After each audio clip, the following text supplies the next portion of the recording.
Alright boys, I just watched the live stream and there's nothing we can do about it now.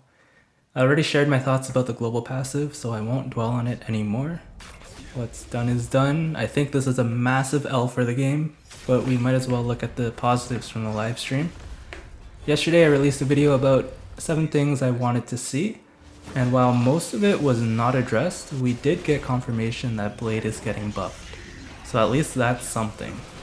But whether the buffs will be meaningful or not, no one knows yet. The other thing is Blade is going into the 50-50 loss pool, meaning he will now become a pseudo standard banner character, and that's hilarious because it shows that Hoyo gave up on our boy and decided to just throw him with the standard banner tier of characters. And so with this change, it's unlikely that Hoyo has incentive to make the buffs for him very good. So that's what I'm slightly worried about, is the fact that they're now treating him like a standard banner character. But looking at this from a different angle, does this now mean going forward Blade and his light cone no longer count towards the 5-star limited cost system? Because Blade himself is now a pseudo standard unit, and the Blade light cone is available now in the exchange shop. So if someone does an E6 S5 Blade showcase, can you consider that to be 0 cost? Because there's already people who are considering an E6 S5 Bronya at 0 cost, so surely Blade should fall under that category too. That might be the biggest game changer for content creators. Imagine all the true 0 cost, 0 cycle Zeala showcases that people are gonna put out now. Okay, I'm just joking. I have my gripes about the cost system, but I know the people who created it did so with good intentions. It's just when other people start treating the cost system like some infallible rule is when I get annoyed, because there's so much variance in the game that in my opinion a limited 5-star character is so much easier to get than an S5 gotcha 4-star light cone like DDD, because at least you're guaranteed a limited 5-star after a certain number of pulls. Like I've pulled already 20 limited 5-star characters, but I still don't have an S5 DDD. So my problem with the cost system is I don't know why some things are given a cost while other things aren't. Because for me, and for many people I know, they have pulled many 5-star limited characters, but they still do not have an S5 DDD.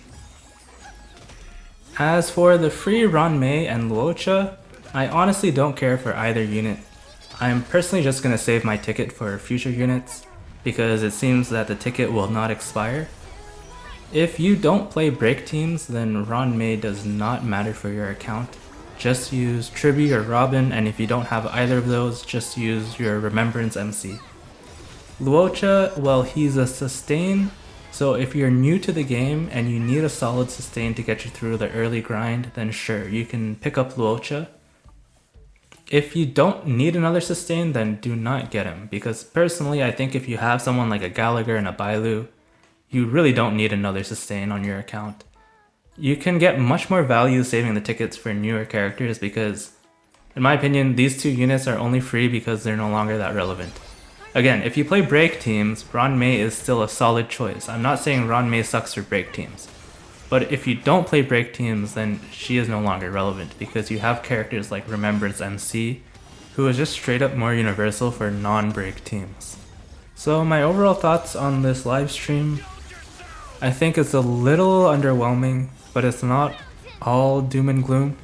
There are positives, like they're addressing the power creep issue. They have noted that characters like Blade, Kafka, and Silverwolf are a little underperforming, and so they have confirmed buffs for these characters. That's a positive sign.